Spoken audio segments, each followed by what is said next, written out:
Team Transcom. As I prepare to retire after 37 years of active service, I wanted to pause and say thank you. It has been the greatest honor of my career to serve alongside each and every one of you. As I step down, I take solace knowing that I am passing the guard to a new generation of leaders who will carry this organization forward, and I am confident that the future holds even greater success. Thank you and farewell. Together, we deliver.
Hello, Team Transcom. As I prepare to retire after 37 years of active service, I wanted to pause and say thank you. It has been the greatest honor of my career to serve alongside each and every one of you. As I step down, I take solace knowing that I am passing the guard to a new generation of leaders who will carry this organization forward, and I am confident that the future holds even greater success. Thank you and farewell. Together, we deliver.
Team Transcom. As I prepare to retire after 37 years of active service, I wanted to pause and say thank you. It has been the greatest honor of my career to serve alongside each and every one of you. As I step down, I take solace knowing that I am passing the guard to a new generation of leaders who will carry this organization forward, and I am confident that the future holds even greater success. Thank you and farewell. Together, we deliver.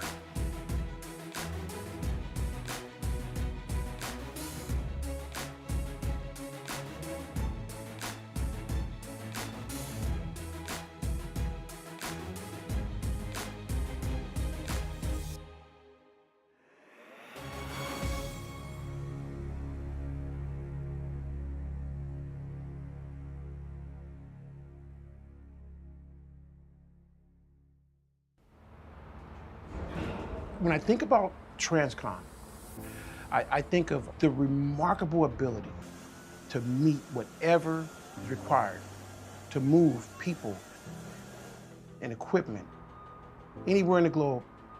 We're remarkable in that regard.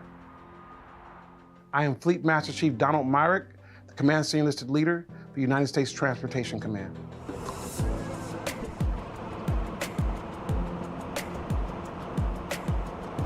TRANSCOM is responsible for the projection of power for the entirety of the Department of Defense. We do it from a maritime perspective at sea. We do it from an aviation perspective from air. We do it from a surface and rail perspective between long haul, truck, and rail. Looking at the United States of America and our ability to project said power anywhere, this is the reason why logistics is so important. And if you look at right now, a lot of the key documents, whether it's the National Defense Strategy, National Military Strategy, they're speaking to logistics within these documents because they understand the vital importance of logistics and our ability to actually be a global superpower. I never thought about joining the military. One of my best friends, Cornelius Walker, we grew up on the same block in Los Angeles, 41st Street. One day, just hanging with the guys, just said, hey, I'm going down to the actual MEP station and I'm going to enlist in the Navy. And I said, why not? And the rest is history. We went down and we met with the recruiter. We took the entrance exam, and yes, that's kind of how it started. Early on, I would say in the first, 4 to 5 years, I participated in Desert Shield, Desert Storm. And so I played a role in the liberation of Kuwait. And then I became a plank owner on the USS Boxer LHD-4. That's in the Navy, that's a very time-honored tradition to bring a ship to life. And I was able to experience that on the USS Boxer LHD-4.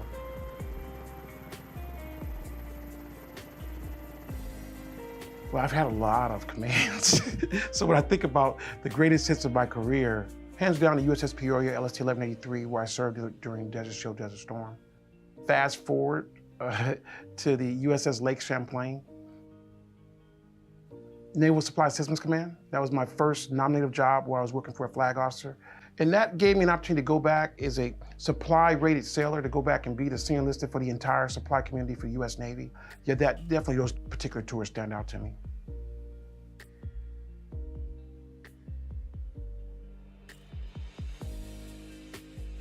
My Uncle Donnie raised me as his son. I worked with him during the summer. He was a landscaper, and he just would talk about the importance of when you shake someone's hand, it's more binding than a contract. That's your word, and that's that integrity piece. My values were shaped very early by him. I've always been passionate about integrity and character. It's just so important to me in my life. I live by these principles, these 3 principles, and those are that no one can take your character, integrity, or professionalism. You have to give it away.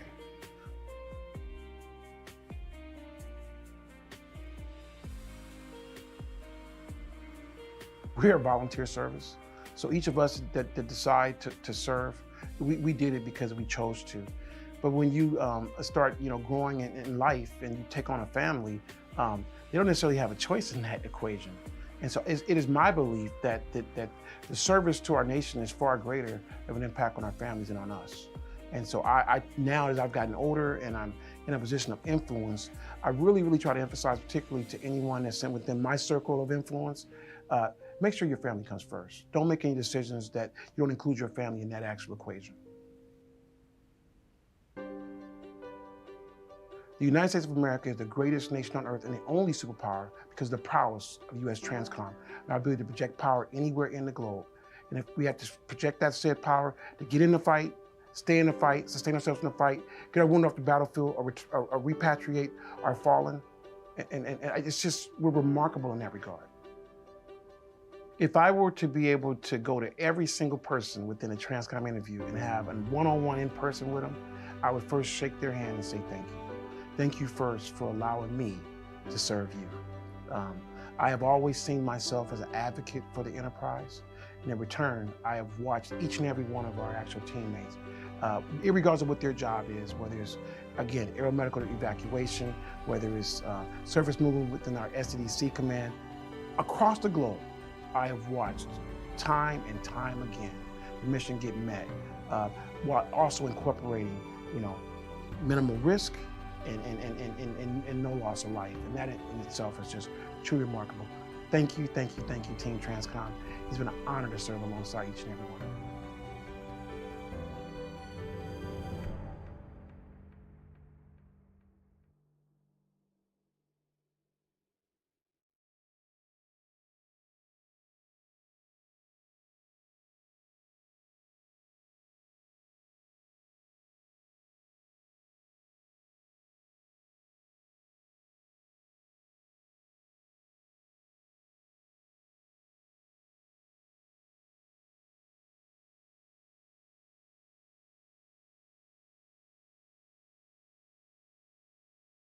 And welcome to today's ceremony, where the men and women of United States Transportation Command pay special tribute to Fleet Master Chief Donald O. Myrick on the occasion of his retirement from the United States Navy after 37 years of dedicated service to our country.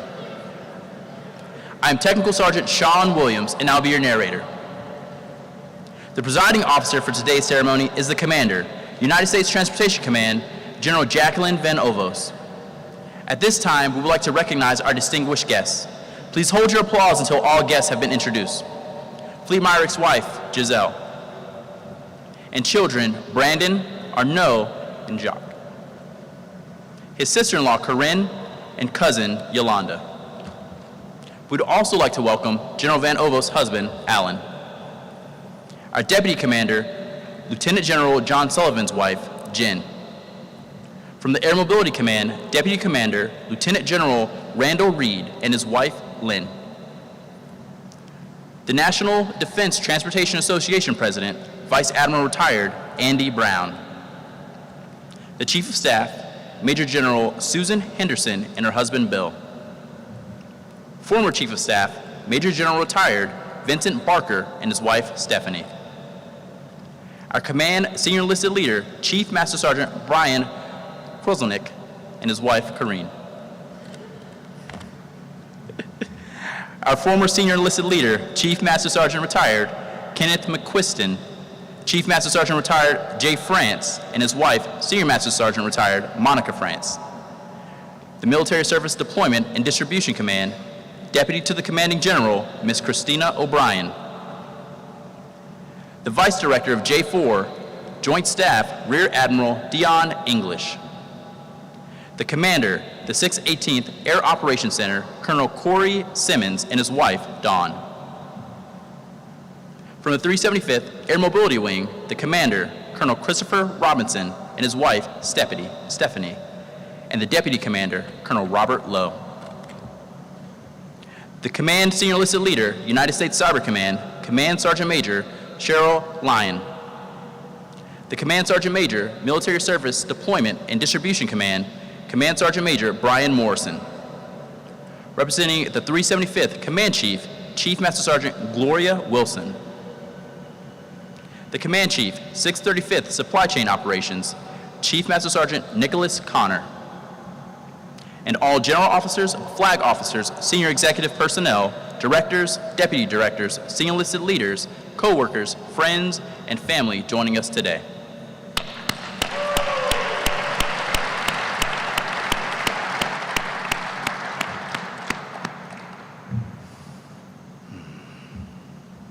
Ladies and gentlemen, please stand for the arrival of the official party and remain standing for the playing of ruffles and flourishes, presentation of the colors, and the national anthem. Side boys, host.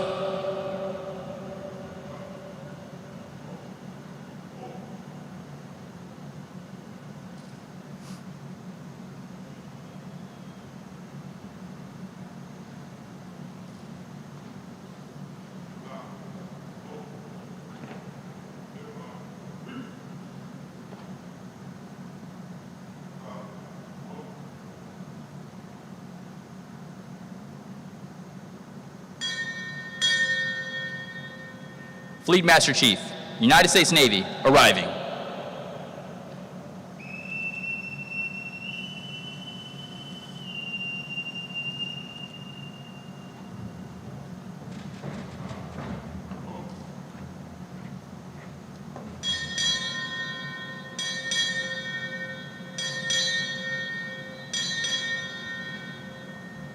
Transportation Command, arriving.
Color Guard, present the colors.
Members of the official party may now remove their covers. Chaplain Sullivan will now provide the invocation.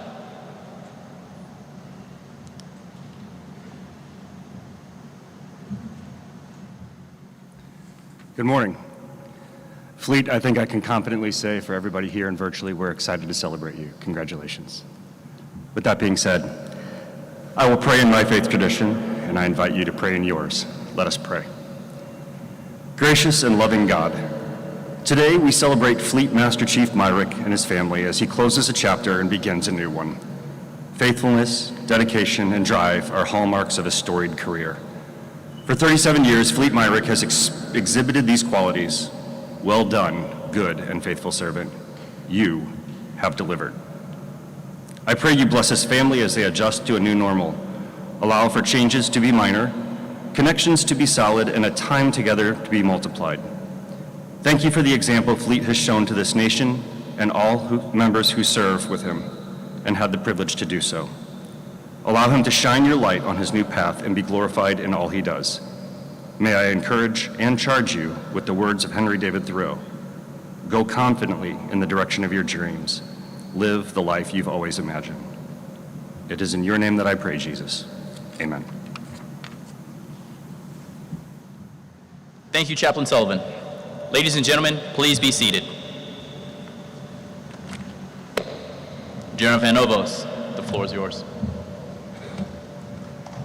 All right. There's your boss.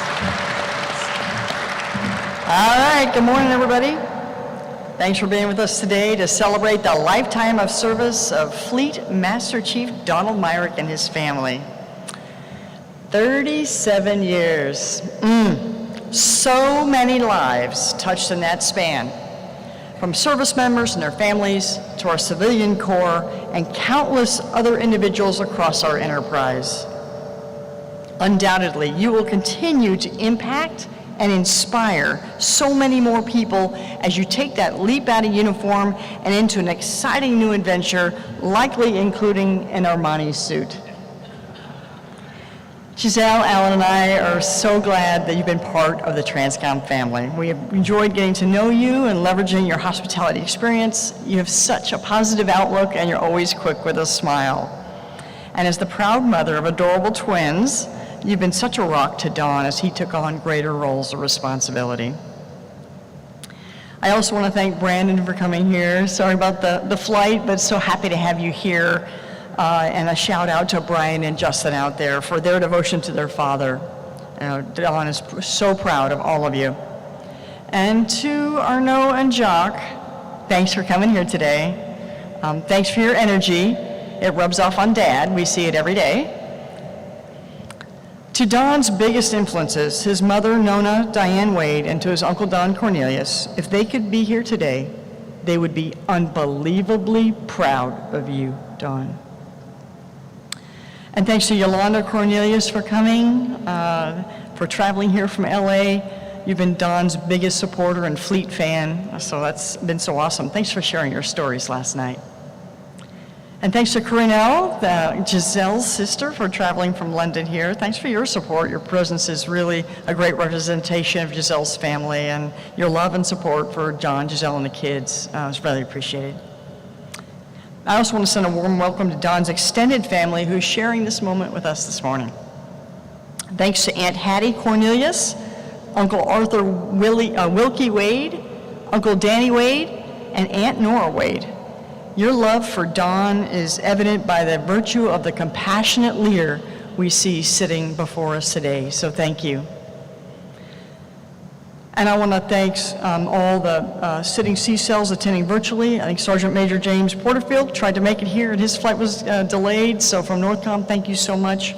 And Command Sergeant Major Cheryl Lyon from Cybercom, thank you for coming today. To TRANSCOM's former C-cells, Chief Retired Jay France and his wife Monica, thank you for coming. And also to AMC, to General Randall, and Reed and Lynn, thank you for coming.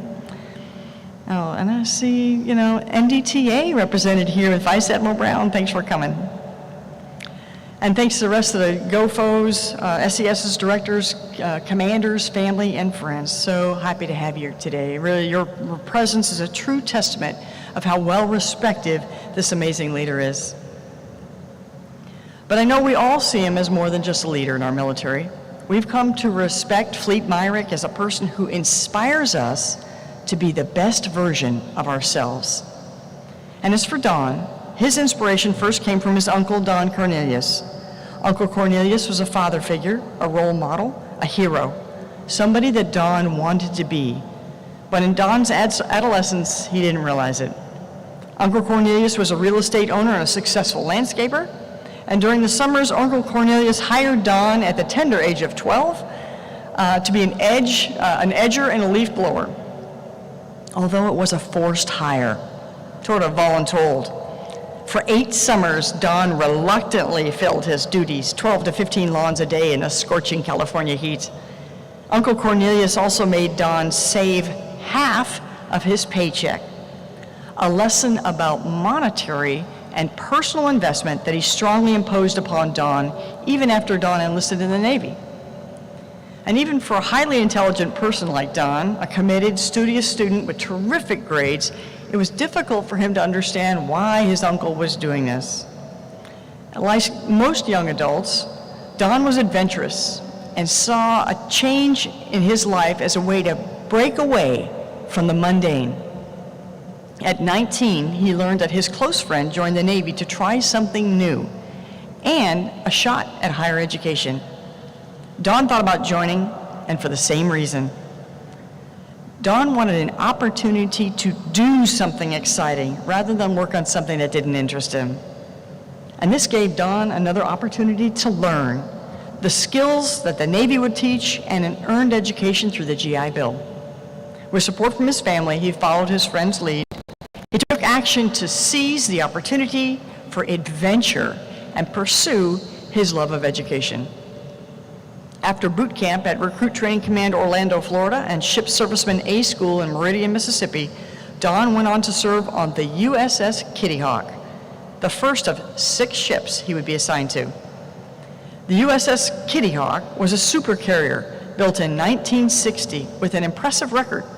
It had received the Presidential Unit Citation for exceptional meritorious and heroic service during the 1968 Tet Offensive.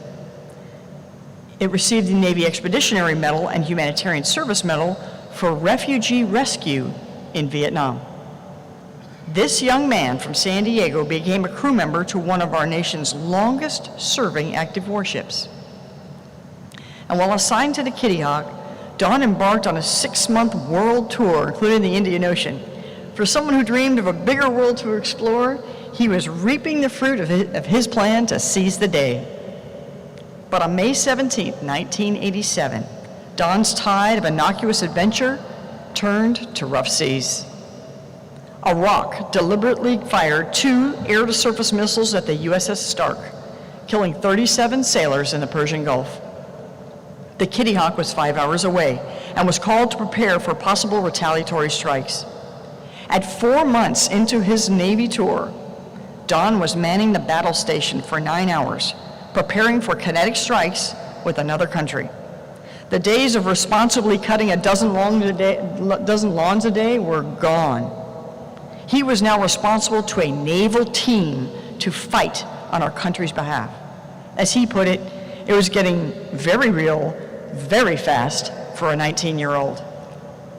Fortunately, the retaliatory strike was not necessary, but what became necessary was a call back home to Uncle Cornelius for a heart-to-heart conversation. Don realized that 8 summers of hard labor conditioned him to have a strong work ethic, to live the values of honor and courage, and to be an honest person contributing to team success. He learned that he needed to provide his warfighting crew a dependable and impactful teammate, a lesson he learned from his first team, his family, with Uncle Cornelius as the bedrock. Don made the connection. He was a better person for what he learned from his father figure, so he thanked his uncle for all the lessons he taught, because his impact made a huge difference. And now, empowered with his own self-identity, Don realized that life was a sea of opportunities that he had to deliberately act upon to develop his personal legacy. Don Myrick's Kitty Hawk experience was not the last of its kind. He became a crew member on the USS Peoria, deploying Marines in support of Operation Desert Shield to Saudi Arabia. The ship's captain described it as a high-casualty mission, given the number of mines that were in the water. But it was Command Master Chief Batista's reassurance to the sailors on the boat that they were ready to help free the Kuwaitis under Saddam's rule, so long as they acted on their training. And he was right. The USS Peoria successfully fulfilled its mission, and after several months, Don returned home to his family, meeting his firstborn son, Brandon, for the first time. While reflecting on his time above Peoria, the Command Master Chief's calm grit really inspired Don and helped him realize that strong leaders not only help us survive, but they help us thrive and achieve worthy goals. Don moved on from the Peoria to some well-earned shore duty at Naval Station San Diego as a prisoner escort and a bailiff, and then as a barracks petty officer. In the latter assignment, Don contributed directly to the unit's 4th consecutive Certified Pipeline Mover Award. This is the equivalent of a Battle E Award, in other words, the coveted Battle Effectiveness Award. Making shore duty even better was being present for the birth of his second son, Brian, and later, the birth of his third son, Justin. After this assignment, Don was moved to the USS Boxer, an amphibious assault ship commissioned in 1995, to which Don can proudly be recognized as a plank owner, which is a member of the original commissioning crew. The Boxer made a Western Pacific tour and then participated in exercise Rim of the Pacific, one of the world's largest international maritime warfare exercises, comprising of over a dozen countries. During this assignment, the Don's innate leadership, kindness, and poise were demonstrated, and where he made a considerable impact. Petty Officer Myrick earned the Bronze Anchor for retention and the USS Boxer Sailor of the Year, Amphibious Group 3 Sailor of the Year, and Command Naval Surface Forces Runner-Up Sailor of the Year, all for directly contributing to the Boxer's third consecutive Blue E for logistics management excellence. He was so esteemed that the Pacific Fleet's Vice Admiral came to him and offered him a commission as a naval officer. "Sir, thank you, but I want to be a Command Master Chief," replied Don, at which point the Boxer's captain dropped his jaw in disbelief that Don would reject a commissioning offer, and he rejected it very quickly, without hesitation. The Vice Admiral smiled, thanked him for his honesty, and shared that he appreciated Don's confidence in knowing who he was. Don smiled, knowing that he was seizing the opportunity to be like Command Master Chief Bartista, and we're all better for that. He went on to shore duties as an instructor and division staff officer before being assigned to another ship, the USS Lake Champlain, a guided missile cruiser. It was the best ship in the battle group for its performance 3 years in a row. For Don, this was the most defining part of his career because he was the leading Chief Petty Officer, charged with additional responsibilities to ensure the Lake Champlain was ready. Not surprisingly, Don stood out. #1 Chief Petty Officer for his contributions in the Lake Champlain, earning its 10th consecutive Blue E and helping it stay on track for its 11th. In Don's subsequent evaluations, he was #1, again and again.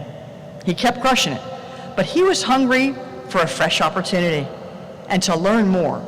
So he volunteered to become an equal opportunity advisor and was released to special programs for a 4-month school to do just that.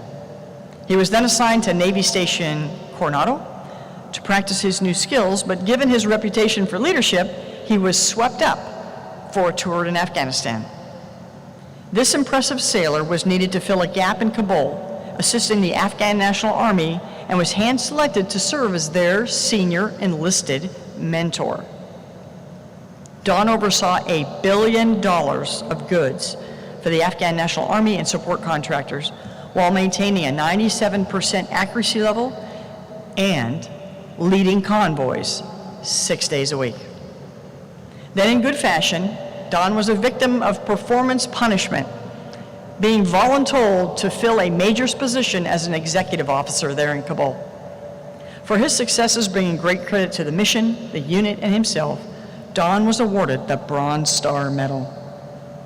His competency, his character, his commitment did not go unnoticed. He was soon promoted to Command Master Chief. As he put it, he hit gold. But more responsibilities mean more life lessons. The studious Command Master Chief learned the lesson of speaking truth to power. In what was supposed to be a salvage recovery mission near the coast of South Korea, the USS Harper Ferry, Don's newly assigned ship, was tasked to now recover human remains from the water from a South Korean frigate that was attacked and sunk by a North Korean sub. Don's gut told him to advise the captain to shield the eyes of the sailors on board who were witnessing this recovery effort by ordering them back to their quarters. But the high tempo of the operation precluded this opportunity. Don learned that he had to grow into his role as a senior enlisted advisor and provide the sage advice that we all need to hear sometimes. But he took that lesson to his next assignment, the USS Germantown. This dock landing ship was called to respond to the Japanese tsunami. The ship provided disaster relief while providing hope that the international community was there to help them. The stakes were high. As humanitarian assistance was underway, there were concerns about radioactive fallout from the Fukushima nuclear power plant, which was in the process of a meltdown. With Dawn's advice on force protection and safety, the captain was able to successfully maintain the balance between mission execution and survivability for the crew. This assignment marked the end to Dawn's incredible 15 years of total sea time. Command Master Chief Myrick was moving onward to shore duties and what will be in even more exciting chapters of his life. Now, Don's not a landlubber or landlubber, but that doesn't mean his shore duties were not wrought with opportunities. Following the Germantown, Don was assigned for 3 years to Bahrain, in a unit that funnels communications to the Central Command Commander during Operation Enduring Freedom and Operation New Dawn. Unsurprisingly, he was the #1 Command Master Chief, but surprisingly to Don, he met Giselle. Yet he could not score her phone number at all, not even after 6 tries. Now, Giselle eventually shared her number, and the two dated for a year, culminating in a beautiful wedding and a move to Pennsylvania. You see, Giselle is an adventurous person, just like Don. She loves the moves, the exploring, bags packed, get out there and see the world. But she was far away from family. Her sister was in London, and her family and her parents and siblings were home in France, half a world away. Not only was living in the United States new, but so was the military. But these are opportunities, right? In hunting for the good stuff, she saw the value in new military family and support network, especially when it became time for the Myrick family to grow. Don and Giselle were expecting twin boys. Yep, Arnaud and Jacques, it's you two. And these two boys were pretty eager to meet their parents, and they arrived very, very early. And as you'll later hear from Don, these were very complicated and stressful times for the Myrick family. But Giselle, the twins, and Don were supported and embraced by their military family at Naval Supply System Command, Pennsylvania. And that's why during their next move to Fort Belvoir in Washington, D.C., the Myricks knew that their family was going to be in good hands. At the Pentagon, Don was the executive assistant to the Master Chief Petty Officer of the Navy, the most senior Navy enlisted, where he was the center of gravity for the MCPON team. He also practiced that truth to power as a senior enlisted advisor to the Naval Inspector General. It was here that he enthusiastically shared his niche phrase, "No one can take your character, integrity, or professionalism. You give them away by choice." And it's here that he learned the importance of service resourcing, how to navigate DC, and prepare for congressional engagements. So it is no wonder why Don was selected to be the Fleet Master Chief for a combatant command. With 14 years as a Command Master Chief, he had the experience, the education, the courage, and tact to advise a 4-star commander. Don had the reputation of being more than just impactful. He was inspirational. So coming to Team TRANSCOM, made up of 122,000 warfighters who daily inspire hope across a global mission, was a perfect fit. As CCEL number 7, Fleet Myrick represented TRANSCOM equities with Congress and with other COCOMs at the Defense Senior Enlisted Leaders Council, where he also advocated for quality of life and additional education for our enlisted teammates. When I testified for the Senate and House Armed Services Committees, he was by my side in the halls of Capitol Hill, advocating for the TRANSCOM mission and our people. Focusing on quality of life, Don was the enlisted voice for the $6.2 billion defense personal property management reform efforts for over 2 million service members and their families. He has taken quite a few phone calls about household good deliveries, not a lot of them awesome. But when it came to people, Don was in his prime position at this Global Combatant Command to implement the life lessons that he learned.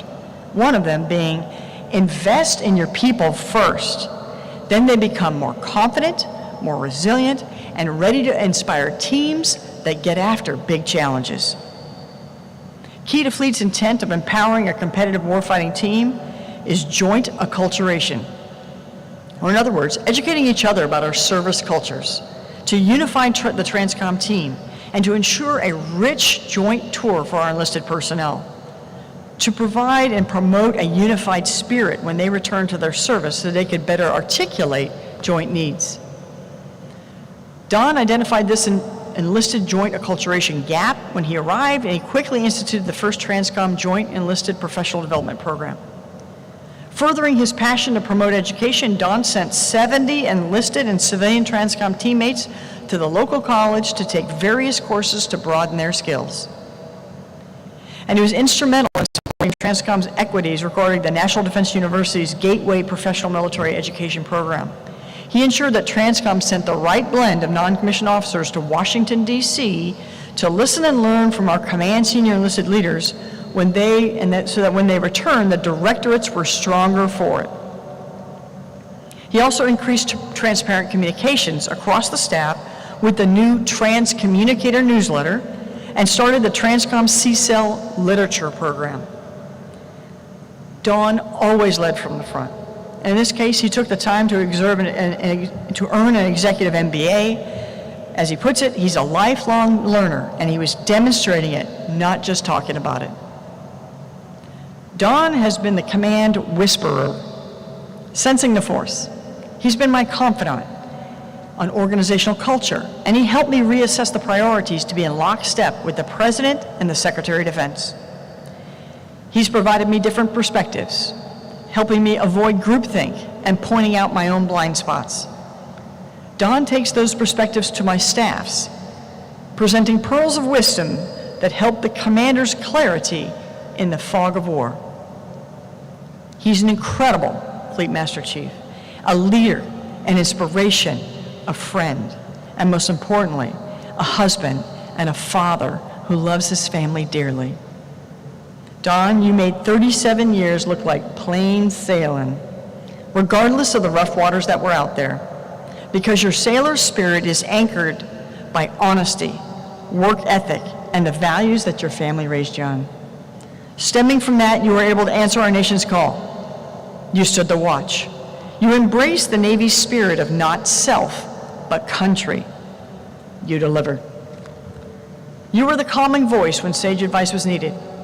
You made me a better commander. It's truly an honor to be on deck with you, Fleet. Thanks for including me in your momentous day, and thanks once again to your family and all the mentors who have supported you all of these years. Pictures are worth more than 1,000 words, and I said about 3,000 of them, so let's take a look.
I thought we in this together. Give you my necklace, pendant. Show you my best friend. I give you my last guy, you spend down. Everything I do, I Honda, man of 50 Honda. We on every Honda, man of 50 Honda stand.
Ladies and gentlemen, please stand as General Van Ovos presents the Defense Superior Service Medal to Fleet Myrick and remain standing for the reading of the retirement order.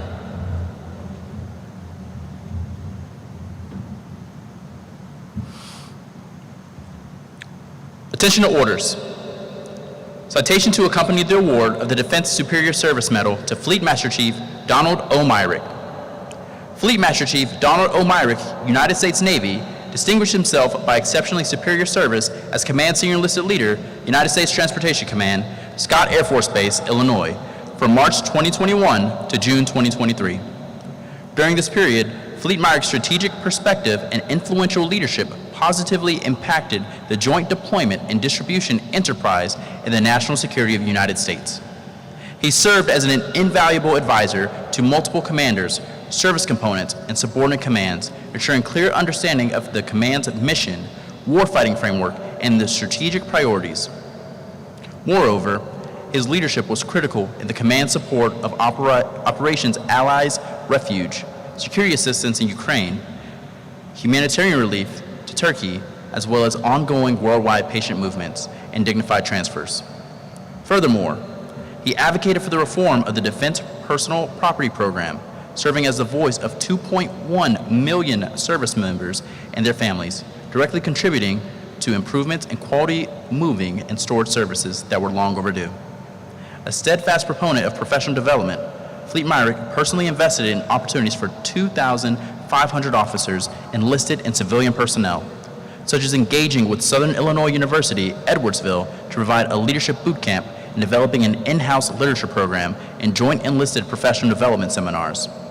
Finally, Fleet Myrick hosted multiple senior enlisted leader panels at the 2021 and 2022 National Defense Transportation Association fall meetings, addressing strategic challenges facing the joint force to over 3,000 attendees.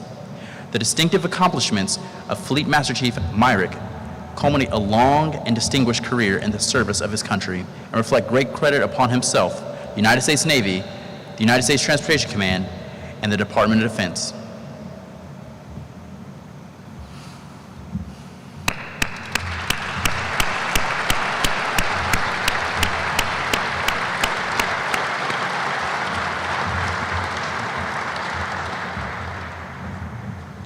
Please remain standing for the reading of the retirement order. Publish the order. Attention to orders. Fleet Myrick, your request for voluntary retirement has been approved by the Undersecretary of the Navy with an effective date of 1 October 2023.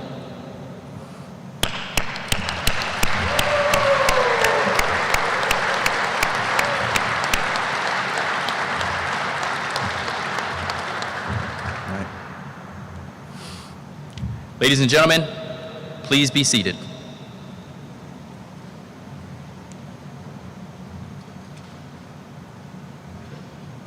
At this time, Fleet Myrick will be presented his certificate of retirement. The certificate reads, "To all who shall see these, presents greetings. This is to certify that Fleet Master Chief Donald O. Myrick, having served faithfully and honorably, was retired from the United States Navy on the first day of October 2023. Signed, Richard Cheeseman, Jr., Vice Admiral, Chief of Navy Personnel."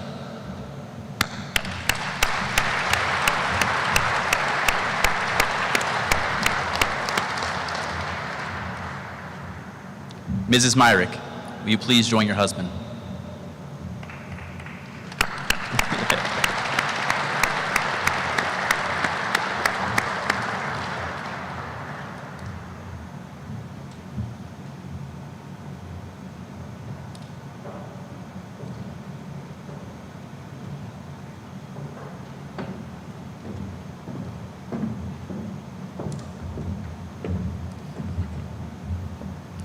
Every retiree receives a special retirement pin as a memento of his or her active duty service.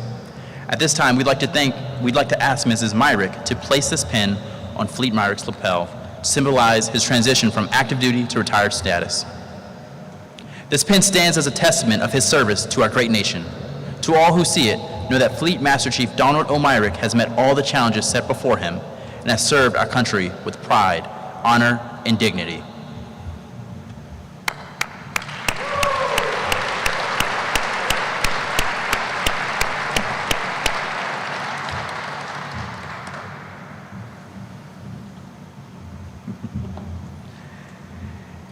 Every successful military member knows and understands the value of the contributions of his or her family to the member's career, especially the efforts of their spouse.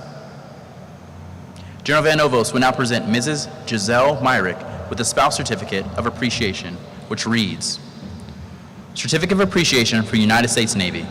To all who shall see this, presents greetings to Giselle Lucette Myrick. By the authority vested in me, it is my pleasure to express the grateful appreciation of the United States Navy to you for your unselfish, patriotic, and devoted service during your husband's military career. Your unfailing support and understanding helped immeasurably to make possible his lasting contribution to the nation. To those who say a single man cannot make a difference, I say wrong. Your husband did. He made our Navy stronger and kept our nation safe. With his service to the Navy now complete, he'll be able to spend more time with you in the future. The United States Navy thanks you, and I thank you, Captain Richard L. Bosworth, United States Navy Commanding Officer, Navy Element, United States Transportation Command."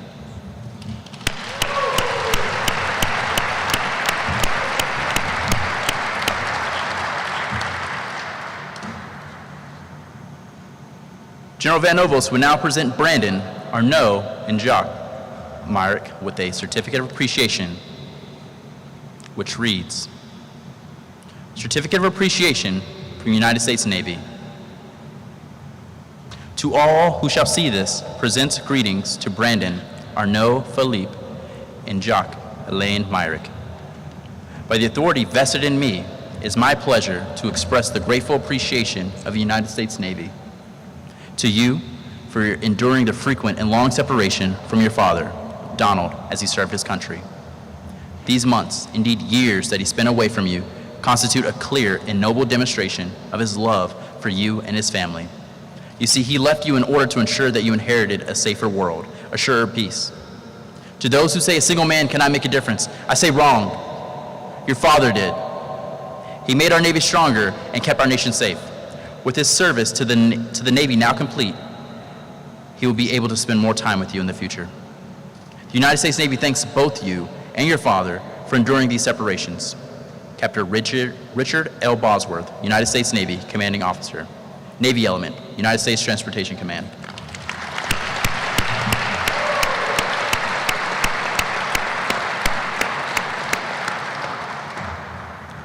Thank you, Mrs. Myrick, Brandon, Arnaud, and Jock, and General Van Ovos.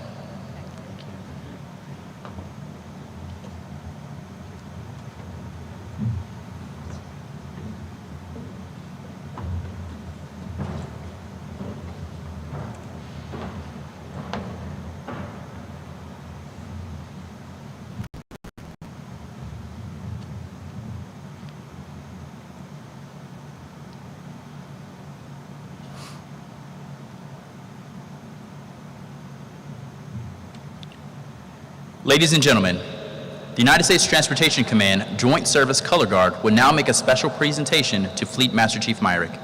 It is only fitting that those who defend this country be honored with the presentation of the flag of the nation.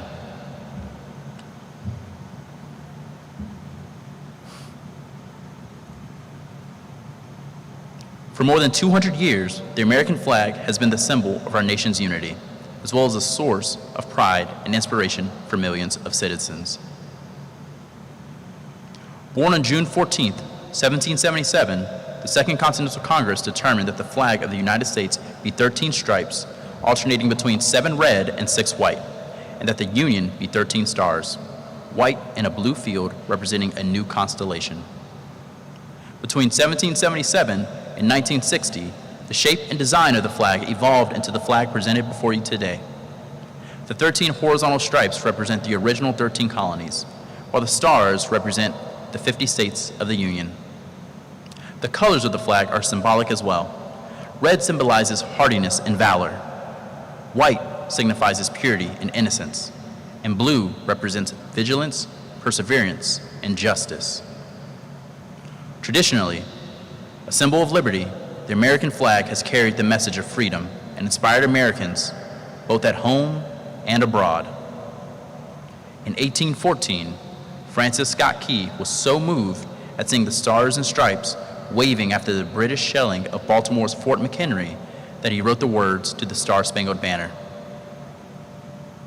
In 1892, the flag inspired Francis Bellamy to write the Pledge of Allegiance, our most famous flag salute and patriotic oath. In July 1969, the American flag was flown in space when Neil Armstrong planted it on the surface of the moon. Today, our flag flies on a constellation of Air Force satellites that circle our globe and on the fin flash of our aircraft in harm's way in every corner of the world. Indeed, it flies in the heart of every American who serves our great nation. The sun never sets on the flag we so proudly cherish. Since 1776, no generation of Americans has been spared the responsibility of defending freedom. Today's military remains committed to preserving the freedom that others won for us for generations to come. By displaying the flag and giving it a distinctive fold, we show respect to the flag and express our gratitude to those individuals who fought and continue to fight for freedom at home and abroad. Since the dawn of the 20th century, America's military has proudly flown the flag in every major conflict on land and skies around the world.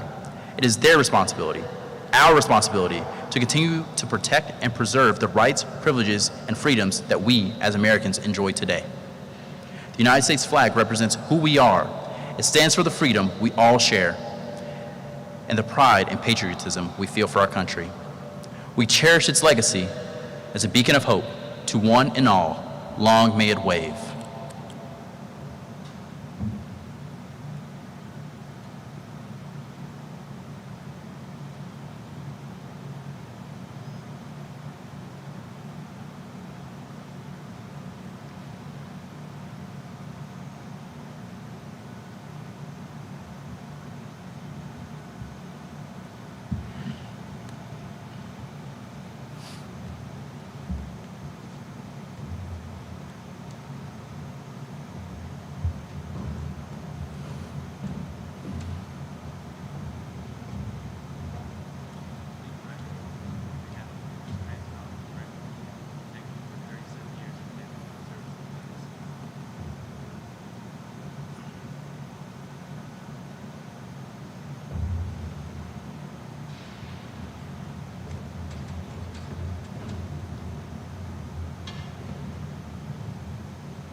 Ladies and gentlemen, it is my honor to introduce for the very first time, Fleet Master Chief Donald O. Myrick, United States Navy, retired.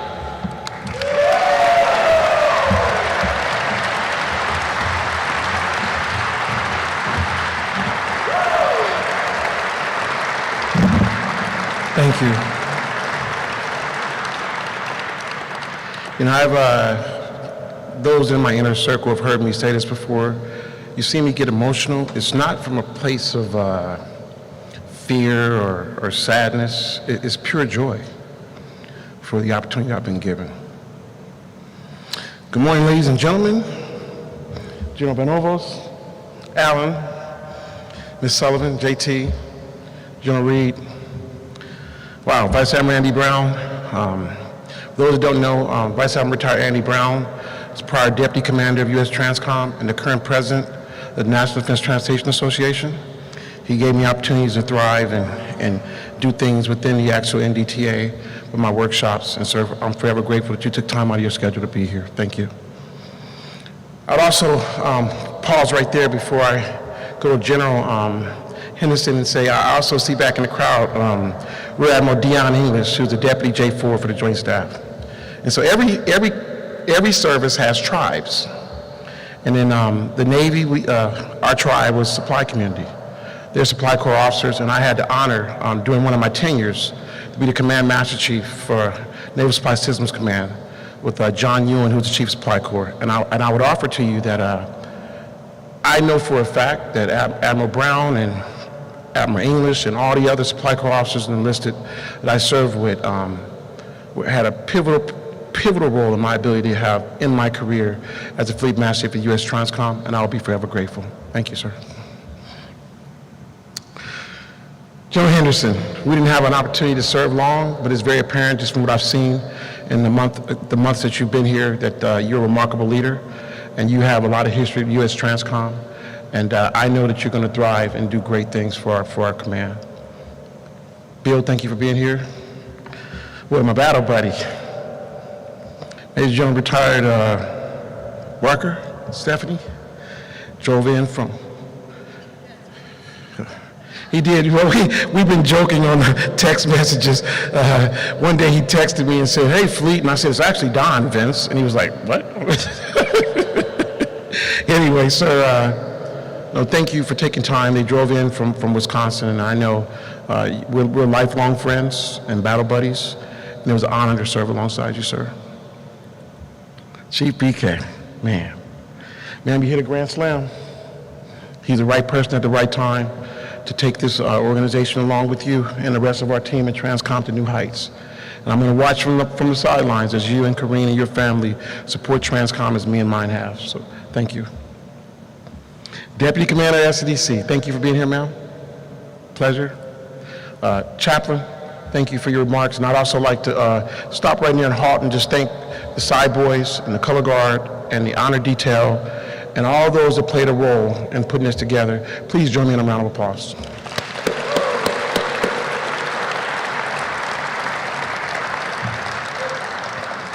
For my combatant command C-Cell, Cheryl is here. She is the Command Senior Leader for United States Cyber Command, and so I understand the role that she plays in support of our Department of Defense and our great nation. So for you to take time out of your schedule to be here, Cheryl, I am forever grateful. Thank you. And for those who are online as well, I know James Porterfield, who's the Command Senior Leader for U.S. Northern Command, was wanted to be here. But like my son, who got here last night at 2 a.m. in the morning, James' flight was delayed and he couldn't make it. So James, thank you from afar, brother. Love you, and we'll be in touch. Jay France. Chief Jay France was TRANSCOM CCEL number 6, and I know for a fact that I wouldn't be able to stand here and talk to you as CCEL 7 if it was not for your advocacy. You and Monica are both have given your lives to service to our great nation, and I'm very thankful for all you've done for me and that you're here. Brian Morrison, as I've said to everybody, Command Sergeant Major Morrison is the SCDC Command Sergeant Major. But more importantly, he's a dear friend, and I need everything. I mean, he's my walking Home Depot. He probably sometimes goes, what is Fleet doing over there? I mean, from needles to drill bits. I mean, I'm over there getting anything from his house. So, Brian, thank you, brother. Thank you for all your support. And also, I would offer that in many instances, I've witnessed over the years professionals who have to transition. And you can see it in their faces, this sense of anxiety, the unknown, diving into the abyss. But I was offered an opportunity and accepted the opportunity to go work for a great company post-military, and that company is TCOM LP. And I don't have any fear because I am blessed that two of the senior executives are here today at this ceremony today, Mr. Matt Barlow and Mr. Carlos Milan. I look forward to joining the TCOM family, sir, and thank you for showing me and my family right now that I'm a valued member of your team. Also, I know online for our company, the CEO, Mr. Ron Binland, and many others are watching. Thank you for taking and investing time out of your schedules.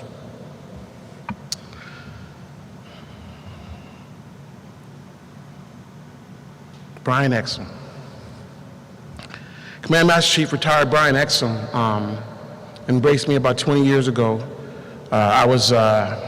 General Venables said a lot of things about my successes, but ma'am, I would offer to you that many of those successes would not have been able to come to light if it wasn't for Brian Exum. In the Navy, we have 11 aircraft carriers, and Brian Exum was the Command Master Chief for the USS Eisenhower. When you become a Command Master Chief for an aircraft carrier, you are the elite of the elite leaders within the enlisted ranks of the United States Navy. And Brian led that ship and that crew to heights, but more importantly, he shaped me into who I am today. And Brian, I'll be forever grateful, man. Thank you. Don? Corinne, my sister-in-law, is an attorney in London, and she's not practicing law now because she's here celebrating me and my wife in this day. I know the sacrifice you had to make to do this, and I know how busy you are in your work. So Corinne, thank you for being here. My sister/cousin Yolanda, she's been my biggest fan, but I'm also the biggest fan of her. She's a graduate from the University of Southern California, and she's always inspired me. And thank you for being here, Yolanda. Tanya Perry. Retired Navy Chief Petty Officer Tanya Perry. We were stationed together when I was at Naval Base Coronado, and she, every single day while I was in Afghanistan, she would email me every day to check on me because she knew I was convoying. And it's never been lost on me that she put that much effort into me, knowing that if I didn't respond, obviously I got killed or something bad had happened. But to the finish line, I got back, and she's been a dear, dear friend, and I'm grateful that you're here today to celebrate this with me today. Hezekiah Nada. Commander retired Hezekiah Nada. When I was in Bahrain as the Command Master Chief, he was the executive officer, and our commanding officer was Rear Admiral Kathy Crichton. We formed just a remarkable triad, and we had a big mission in support of the 5th Fleet Commander, and I would tell you that his guidance and sage counsel made me a better leader and a better person, a better father. And as a matter of fact, it was me and him hanging out, and when I met Giselle, and I told him, I'm gonna marry that woman. He said, she's not gonna marry you. Well, guess what, Hez? Anyway. Giselle and Brandon and Arnold, Jock, Justin and Brian, I'm gonna talk a little bit about you a little later, so just hold your thoughts. Thank you all for taking time out of your schedule to be here today, both in person and virtual. For those who have already embarked on this journey of retirement from the military, you fully understand the magnitude of this moment. It caused you to reflect. In the case of this old salty sailor, that's nearly 4 decades of reflection on all the individuals who have had such a positive impact on my life and career. Words alone merely cannot emphasize how grateful me and my family are to have benefited from such tremendous support. I stand before you today having achieved 37 years of service due to this investment, and I would like to take some time to describe this investment from the perspective of 3 silos: friends, family, and those I have served with in the military. The friend silo. As you heard earlier, Cornelius Walker was one of my best friends, grew up on 41st and Broadway in Los Angeles, and it was him who was the one that pushed me to come and join the Navy. Corn, I know you're online looking right now, and love you, man, and I miss you, and I hope to see you soon. I also had Jeff and Kevin Watson, Roland and Jun Hope, Cal Bradley, Cal's my dude, Maney, William Robinson, Raymond Chase. These guys, we grew up, and they were just wonderful human beings, and to this day, we're still very close. My family, my mom, boy, if she could be here today. My mother was extremely bright, and she pushed education on me. And she always used to say, no one can take it from you, son. Just focus on your grades, focus on your grades.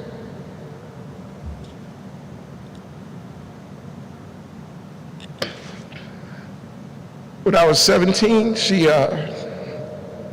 asked me, she said, if you can ever honor me, she said, never get an earring and never get a tattoo. She did. And I love tattoos. And I live vicariously through others. But I have never gotten a tattoo. And I will never get a piercing. And I will always honor her. My Aunt Hattie, Yolanda's mother, my mother was young when she had me. And she was in college. And my Aunt Hattie, my Uncle Donnie, she was the first in our family to go to college, and they wanted her to complete her education. So they raised me as theirs. My Uncle Donnie instilled in me values that I can only hope to pass on to my children. Mom Mary, Uncle Wilkie, Uncle Benny, rest in peace. Uncle Danny, I know I love y'all. My first cousins, Carolyn, Debbie, rest in peace. You've seen pictures of Debbie a lot. She was my protector. Shandy, Yolanda, Damien, Lamika, Byron, Jason, Ben, Dan, Devin, Lil Ronnie, Ryan, Henry, Amber, Jamie. I love y'all. And then it's that silo of the military. Captain retired Ed Kaiser, Rear Admiral Crichton, Chief Supply Corps Rear Admiral John Ewan, Captain Danny King, Commander retired Hezekiah Nada, Command Master Chief retired Brian Exum, Chief Petty Officer retired Tanya Perry. And you heard General Venables talk about the Lake Champlain CPO mess. I have never in my career been a group of such a cadre of so focused and dedicated professionals. Command Master Chief retired Fred DeMag, Bobby Bland, Bill Guffey, Bill Witt, remarkable leaders. And the third deck staff at TRANSCOM, Colonel Pananin, Colonel Hall, who's not here with us. Boy. Lieutenant Colonel Line, Major Buckner, Colonel Caitlin,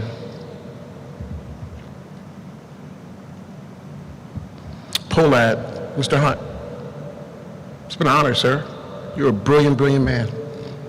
And I've learned a lot from you. Doug, thank you. PA, Captain Perkins, Captain Lohmeyer, and your team, Mr. Ross, and the CAG. TRANSCOM is an effective organization because these quiet professionals behind the scenes are supporting our commander and her mission and her vision. And I've just never been with a cadre of professionals who's ever done it this way. And all the remarkable officers, enlisted and civilian personnel in our great U.S. Navy and Joint Force. The role of the command enlisted leader is a position of trust and tremendous responsibility. It requires unbiased advice to the commander and an emphasis towards workforce development. Leadership, in its simplest form, is guiding or inspiring others towards an intended goal. And it seems simple, but it takes a tremendous amount of effort. The previous 6 command enlisted leaders of USTRANSCOM epitomized this effort. If you reflect upon the rich history of USTRANSCOM and highlight each of their tenures, you would find that as I endured Go to Zero, new operations that entailed the movement of 124,000 Afghan refugees in a 17-day span, and support to Ukraine during my tenure. They in turn had similar operations during their time. I want to pause and thank each of you and your families for your dedication to USTRANSCOM, the Department of Defense, and our great nation. Each of you forged your place in the annals of TRANSCOM's history, and we are forever thankful. Please join me in a round of applause for our previous TRANSCOM CSELs.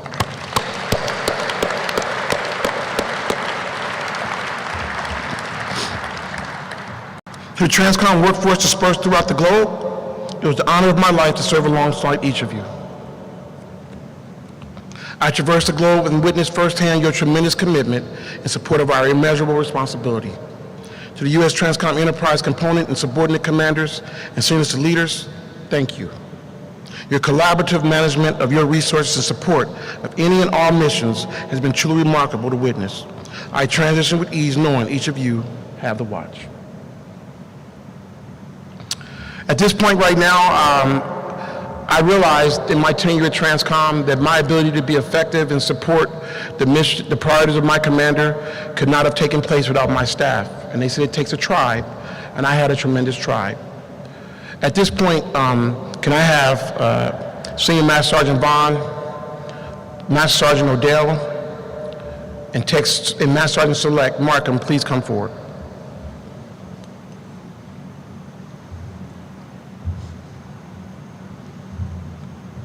For the investment they make in me, every time one of my staff members leave, I give them a personal gift from me to thank them for that actual effort and support.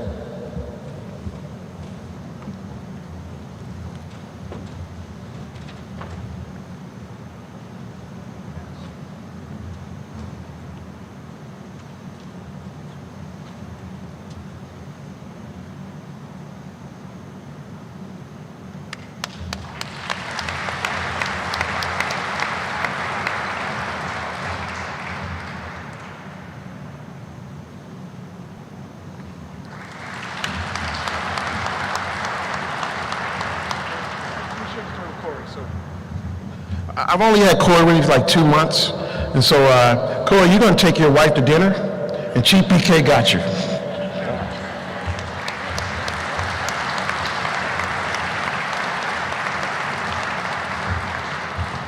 And if I could, in the crowd, I have several others that work with me. If you work for me and my staff, can you please stand? We have Master Sergeant Green, Master Sergeant Select Heiser. Join me in a round of applause, please. Oh, and Master Sergeant Select Sirianni.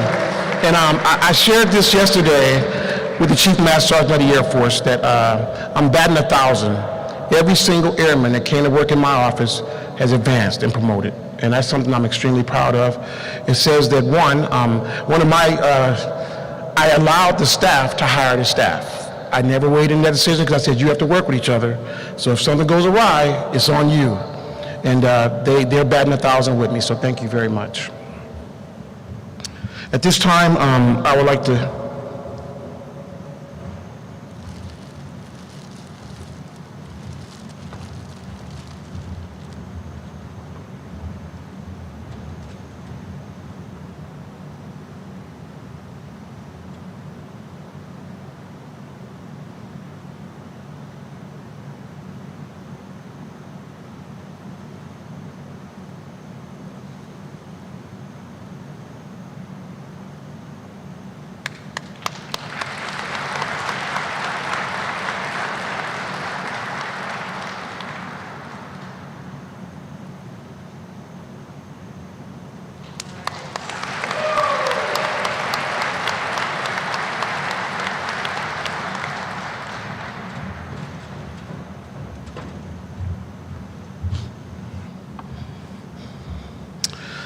As I've noted earlier, events of this nature do not happen without detailed planning. I'd like to acknowledge the efforts of the retirement ceremony and protocol teams for coordinating today's event.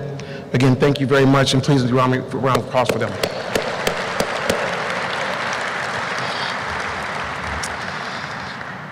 My sons, Brandon, Brian, Justin, Arnaud, and Jot. I have found nothing more fulfilling than being a father. And each of you are the apple of my eye. Thanks for providing my life with such joy. I love you, sons. My sister Yolanda and sister-in-law Corinne, thank you for taking time out of your schedules to be here.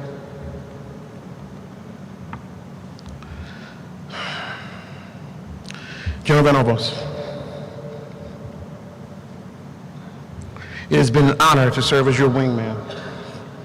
As I have noted previously, you are both the CEO of a major corporation and one of the most senior military officers within the Department of Defense, responsible for over 122,000 personnel, but more importantly, you are one of the kindest, sincerest, and most genuine human beings I have ever met. Me and my family are forever in your debt, and our lives are better because of you. Will you please stand and give my commander a round of applause?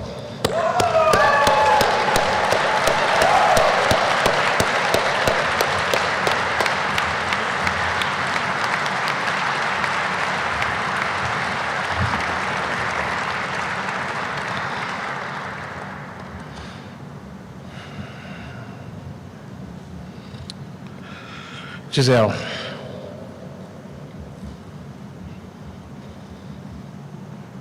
think a photo was supposed to come up, right? Yes. Giselle, my wife, who I refer to as Frenchie, although she just became an American citizen.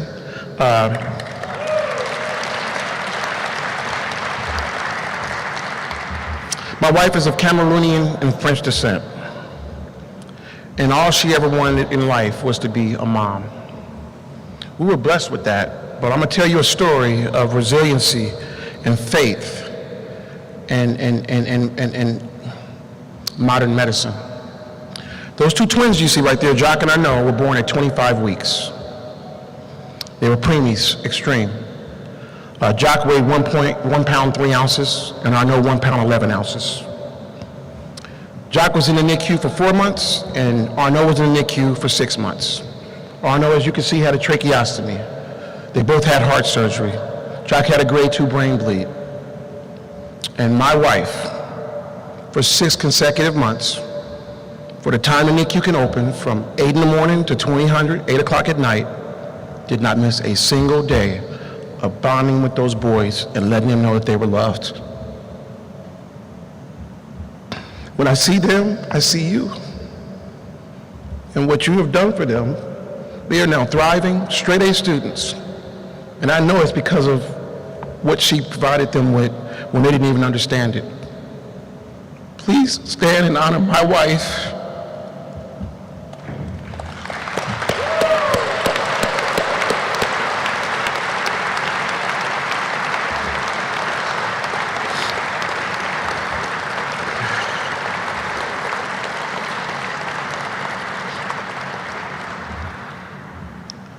One of my favorite books is The 21 Irrefutable Laws of Leadership by John C. Maxwell. Law 21 is the law of legacy. Maxwell states, the natural progression of leadership is as follows. Achievement comes when you do great things by yourself. Success comes when you empower others to do great things for you. Significance comes from developing leaders to do great things with you. And legacy comes when you put leaders in a position to do great things without you. I strove to embody those ideals, and it is my hope that it is the legacy I leave with you today. Again, thank you to all for attending today. God bless each of you, your families, the United States Transportation Command, the Department of Defense, and God bless the United States of America. Thank you.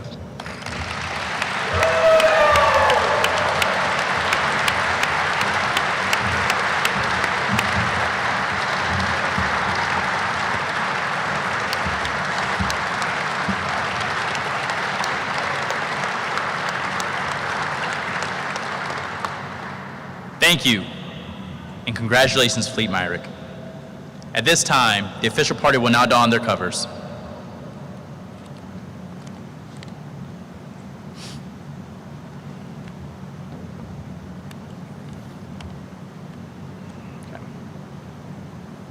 Ladies and gentlemen, please be seated. Post the watch.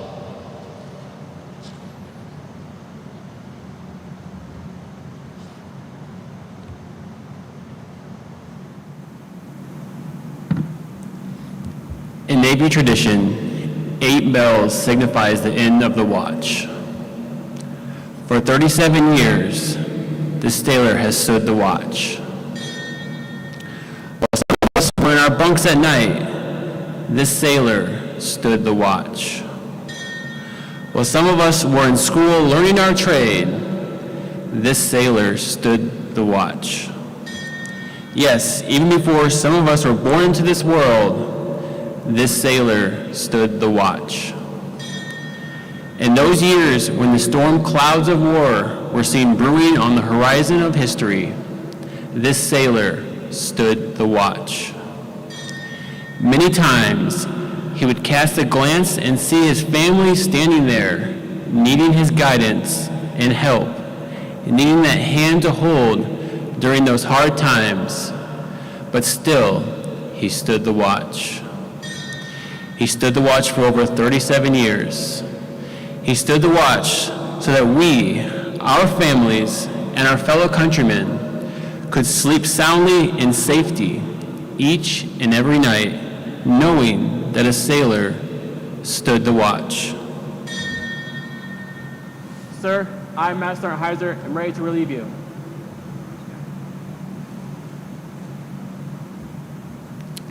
Sir, the watch stands relieved.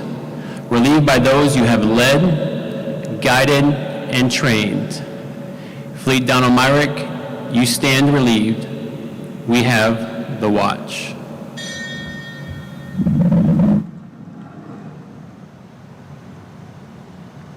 Post the side boys.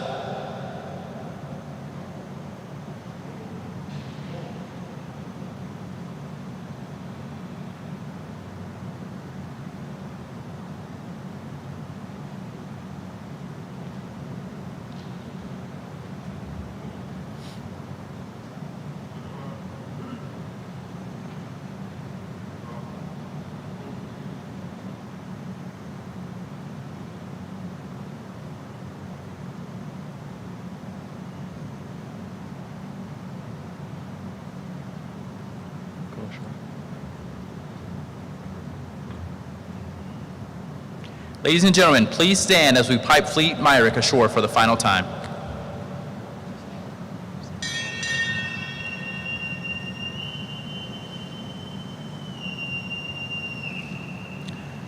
Fleet Master Chief, United States Navy retired and family departing.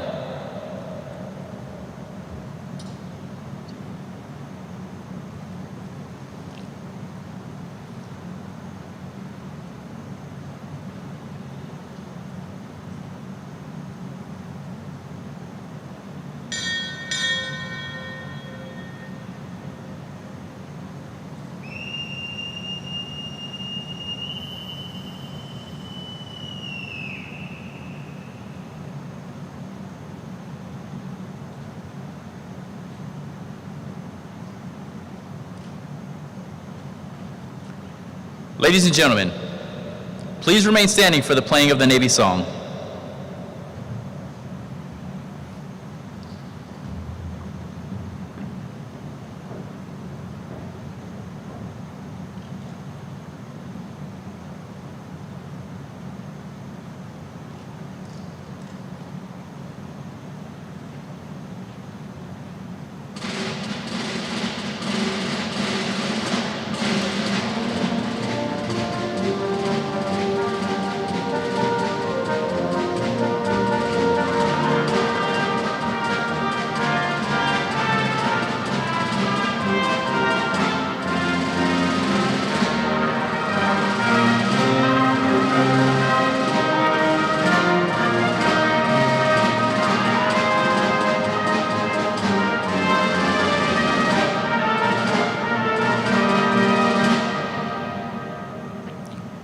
This concludes today's ceremony.